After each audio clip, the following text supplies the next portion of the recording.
A lot of people get stuck in a rut, financially or in their lives. And I would say everybody, including me, at some stage in their life has got stuck in a rut. And they feel, well, things are not really going well for me and I can't see the end, if you like, of the tunnel.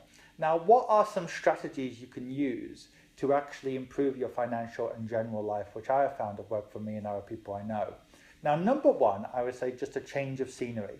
In other words, we've all been in that situation where, I don't know, maybe we've worked from home and then we go to the coffee shop, we feel refreshed, or indeed we go traveling or whatever. But a change of scenery can make an absolutely huge difference to your mindset, whether it's financial and otherwise.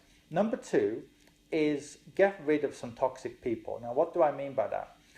A lot of studies have been done which have shown who you associate with is quite key because it has a subconscious almost reflection on you and what you become. In other words, if you spend more time with wealthy people, it's not guaranteed you're going to become wealthy. Like if you spend more time with moaning people who are always complaining, you're not necessarily going to become like them.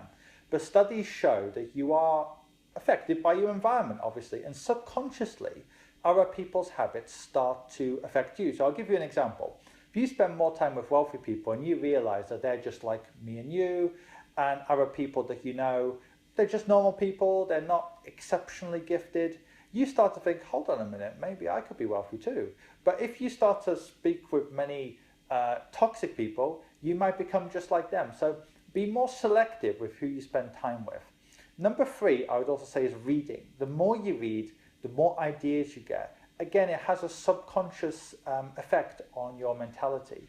And even if you implement 1% of what you read, and only 1% of that is actually successful, actually that can have a massive effect on your life if you're reading a lot. In other words, if you're reading a book a day, or should we say a book a week, because a book a day is probably too much.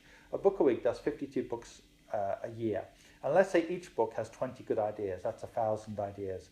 Let's say you implement 10 or 20 of them every year. If only one of them monetize, you're going to improve your life. If only one of them improves your life in another non-financial area, it's also going to improve your life. So reading can be quite key.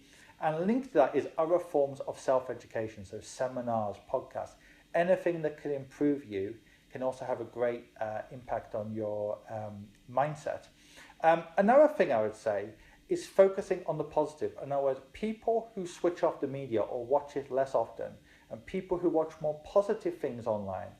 For example, let's say you watch many YouTube videos of kindness as opposed to all the negativity, and you spend time even on Netflix watching positive things as opposed to negative things.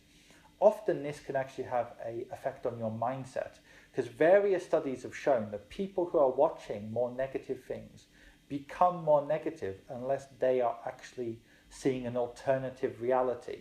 In other words, look, if you're watching one negative thing and 5 positive things, maybe it doesn't have such a big impact on you. But if you're only watching negativity, and let's face it, the news and many things on the internet are only negative, it makes you think that the world's a more dangerous place than it is. So what does that mean?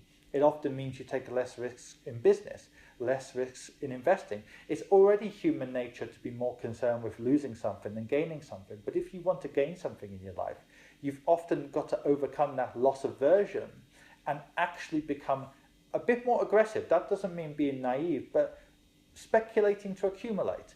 Taking calculated risks is key, but often you can only take calculated risks if you make it a habit. But you can only change your habit if you actually start taking action. Okay, everyone, I hope that video was useful.